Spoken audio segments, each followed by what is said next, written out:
Halo teman-teman semua, selamat datang di channel saya Anita semua. Masih bersama aku di sini yang akan memberikan kalian review-review barang terbaik dengan harga yang tentunya terjangkau. Nah, kali ini aku akan memberikan kalian review tentang HP yang merupakan limbah Jepang dan dia pernah flagship di tahunnya. Apa itu ya? Penasaran? Simak terus videonya.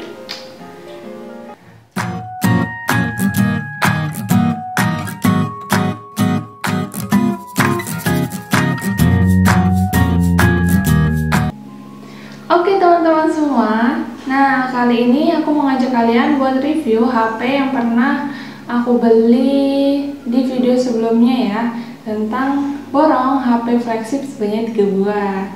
Nah ini adalah HP Sony X3. Yaps, ini adalah HP limbah Jepang yang dulunya pernah flagship di tahun 2018. Kita bisa melihat bodinya itu bagus banget ya. Dia tampak elegan seperti desain flagship di tahun-tahun sekarang. Nah, dari ketiga HP yang pernah aku beli sebelumnya, menurut aku HP Sony X3 ini yang paling elegan dan bagus banget untuk anak-anak kekinian yang seneng banget sama HP yang tipis ya. Apalagi mengingat HP-nya itu harganya murah banget. Jadi sekitar 1,7 jutaan aja ya, kalian udah dapat HP Sony X3 dengan kondisi mulus banget seperti ini. Oke, kalian penasaran nggak dengan review lanjutannya? Simak terus videonya ya. Oke teman-teman semua, kita lanjut untuk review HP Sony X3 ini ya. Jadi HP ini pernah flagship di tahun 2018, tepatnya bulan Oktober.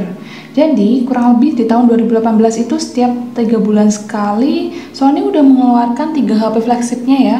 Mulai dari X2, X2 Premium hingga Sony X3 ini. Untuk build quality-nya sendiri, dia udah dilengkapi dengan layar OLED ya. Beda dengan generasi sebelumnya, dari X2 sama X2 Premium dia masih pakai IPS LCD. Dan juga kita bisa ngelihat perbedaannya, untuk layarnya dia udah pakai layar lengkung ya.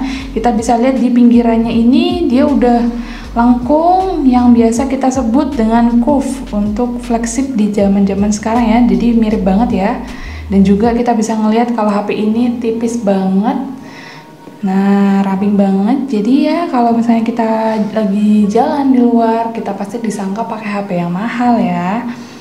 Untuk pelindungnya sendiri, dia udah pakai Corning Gorilla Glass 5 depan belakang dan aluminiumnya juga udah dilindungi dengan frame ya. Nah, cuman menurutku setelah pemakaian beberapa hari, HP ini tuh cukup licin ya, apalagi buat kalian nih yang tangannya tuh suka berkeringat dan orangnya suka deg-degan ya dan menghasilkan keringat yang berlebih.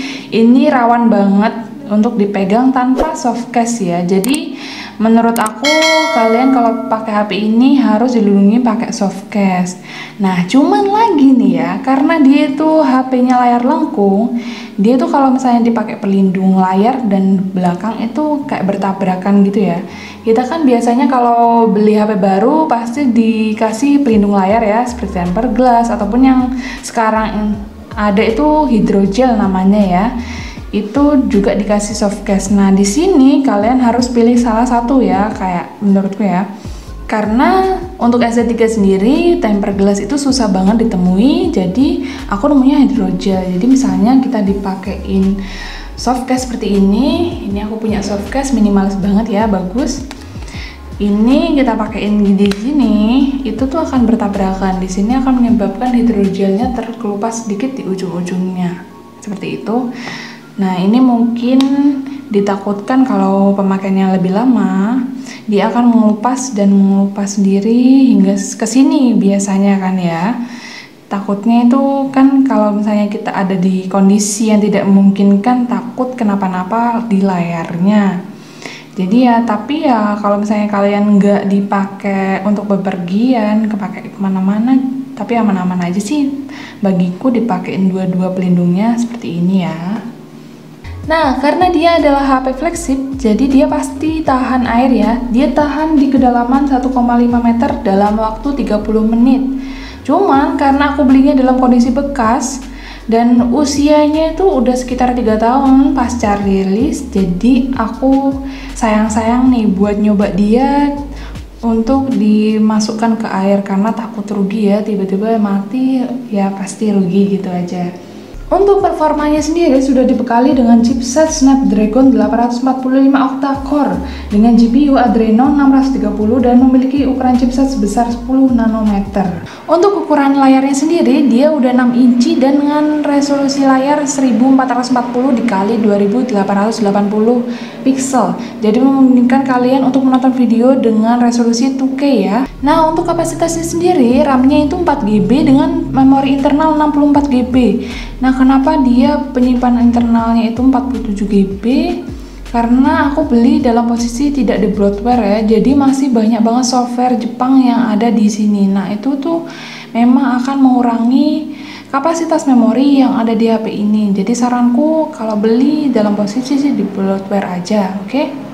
Untuk kapasitas baterainya yaitu 3300 mAh dengan charger tipe C ya, dan juga sudah support fast charging 18 watt dengan quick charge 3. Baterainya ini cuman agak kecil ya, tapi tidak masalah sih karena layarnya itu udah OLED jadi hemat daya. Untuk OS-nya sendiri dia udah bisa di-upgrade sampai Android 10 ya saat ini. Jadi menurutku kayak mentok di Android 10 aja. Untuk slot SIM cardnya kalian bisa lihat di sini ya. Di sini kalian bisa langsung tarik aja tanpa memakai alat bantu. Dia udah support dengan SIM hybrid ataupun kalian bisa masukkan satu SIM dan satu micro SD. Untuk bagian tepi kanannya kalian bisa ngelihat tombol volume di sini, ada tombol power, ada tombol untuk kameranya juga. Dan di sini sudah dilengkapi dengan fingerprint.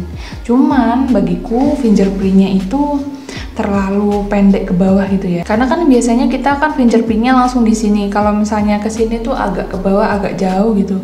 Mungkin untuk yang belum kebiasa itu bisa menghambat waktu kalian untuk membuka HP gitu aja sih. Untuk kameranya, kamera utamanya sudah memiliki ukuran 19 megapiksel ya. Dengan beberapa mode yang bisa kita lihat, ada potret, swafoto, jadi seperti ini. Nah, jadi seperti foto selfie dengan berbagai macam efek, dan juga ada mode efek IR yang memungkinkan kalian menampilkan animasi 3 dimensi ya.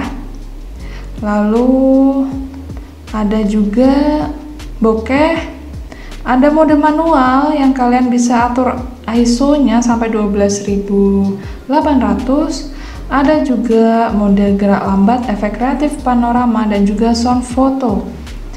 Ini cukup bagus banget ya karena kameranya tuh jernih banget, ditambah dengan layarnya juga sangat jernih. Jadi bagus banget buat kalian yang suka banget ngefoto-foto objek, oke?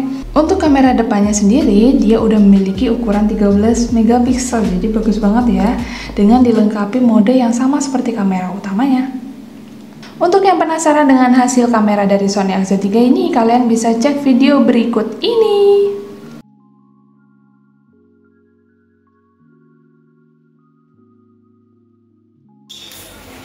Halo semuanya, jadi ini adalah hasil dari kamera depannya Sony A63 ya.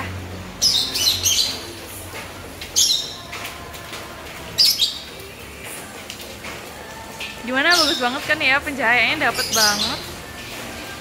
Seneng banget lah.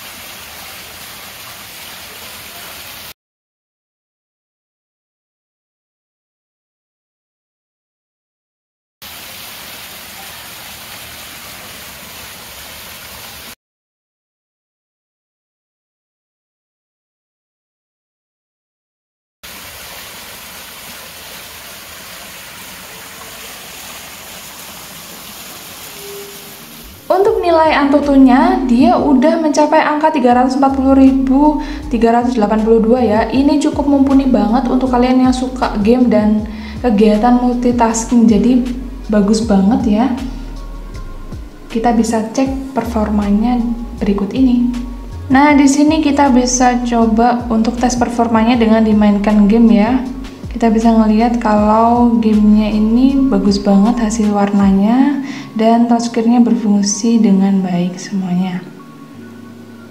Untuk speakernya sendiri dia udah dilengkapi dengan suara stereo ya.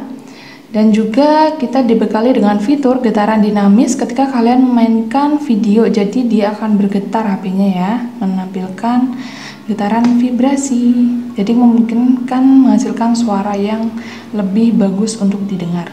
Nah, cuman sayangnya kalau misalnya kalian itu pengen pakai headset, dia itu nggak punya jack 3,5 ya. Jadi kalian harus beli lagi konektor ataupun audio jack supaya kalian bisa hubungkan dengan headset Anda. Ataupun kalau misalnya kalian nggak pengen ribet, kalian bisa aja pakai TWS, tinggal disambungin Bluetooth, udah deh jadi kalian bisa dengerin musik. Untuk fitur yang ada di layar Sony XZ3 ini ada mode jendela ya. Jadi kalian bisa ketuk di samping kirinya ini 2 kali. Seperti ini. Lalu kalian tarik ke bawah. Di sini ada beberapa menu ya. Kita pilih aja multi jendela. Nah, seperti ini. Kalian bisa masukkan 2 aplikasi yang ingin kalian mainkan sekaligus. Misal YouTube dengan setelan. Jadi tampilannya akan seperti ini ya, teman-teman. Kalian bisa dengerin musik ataupun nonton video. Kalian juga bisa klik pengaturan. Nah, kalau misalnya kalian ingin menutupnya, kalian tinggal tarik aja ke atas ataupun ke bawah ya, seperti ini. Selain itu, kita juga ada mode satu tangan. Maksudnya apa sih? Nah, karena ini layarnya cukup besar ya, yaitu 6 inci, jadi kita harus memakai 2 tangan untuk menggunakan HP ini ya. Dan untuk foto yang lama itu cukup pegel sekali. Makanya Sony menawarkan mode satu tangan. Jadi, kita bisa aktifkan melalui menu pengaturan, lalu kalian klik tampilan, lalu kalian klik lanjutan, lalu kalian klik mode satu tangan. Jadi kalian pastikan itu aktif ya. Dan di sini seperti ini udah ada panduannya. Nah, kita langsung praktekkan aja. Kita langsung geser ke kanan. Seperti ini tampilannya. Jadi kalian bisa mainkan HP dengan satu tangan aja gitu maksudnya. Kalian bisa scroll tanpa harus capek tangannya. Seperti itu. Kalau misalnya kalian ingin kembalikan, kalian tinggal tap-tap aja. Seperti ini. Maka akan normal kembali. Secara keseluruhan, menurutku kelebihan dari Sony XZ3 ini fiturnya udah lumayan banget ya. Seperti dia udah dilengkapi dengan NFC dan dia juga udah support wireless charging, udah fast charging juga. Dan kameranya juga udah mengalami peningkatan dibandingkan XF2 Premium sebelumnya di kamera selfie-nya terutama. Dan juga layarnya itu juga udah OLED loh, dengan dibekali layar lengkungnya tadi. Terus layarnya juga sangat-sangat jernih menurutku, jadi enak banget buat nonton apalagi dengan resolusi yang tinggi. Performanya juga udah lumayan dengan dibekali chipset 845 yang memungkinkan kalian untuk memainkan game dengan sangat baik. Dan juga bodinya udah dilengkapi dengan Corning Gorilla Glass 5 depan belakang. Nah, untuk kekurangannya sendiri menurutku dia itu gak enaknya jaringannya cuman mentok di 4G aja ya. Dia nggak bisa sampai di 4G plus. Dan juga dia nggak ada jack 3,5-nya ya. Terus apalagi ya? Oh iya, di sini kan aku belinya dengan posisi tidak di bloatware dan ternyata tuh nggak enak ya guys. Dia tuh memakan banyak banget memori dan juga ngebloatware sendiri itu ribet. Jadi aku saranin buat kalian buat beli HP Sony ini dalam posisi udah di bloatware ya. Tapi untuk kesimpulannya, HP Sony XZ3 ini dengan harga yang cuma 1, jutaan aja yang aku beli itu worth it banget. Apalagi kalian udah dapetin HP flagship, di tampilan kameranya juga udah banyak fitur modenya yang kita bisa lihat tadi ya. Walaupun jaringannya cuma mentok di 4G ya itu nggak masalah ya, karena kita bisa lihat spesifikasinya bagus banget. Oke, gimana? Menarik nggak HP ini buat kalian beli? Oke, terima kasih teman-teman semua udah menonton video ini secara utuh ya. Mohon dukungannya, untuk subscribe, like, dan komentar di video ini. Sampai jumpa di video selanjutnya. Dadah!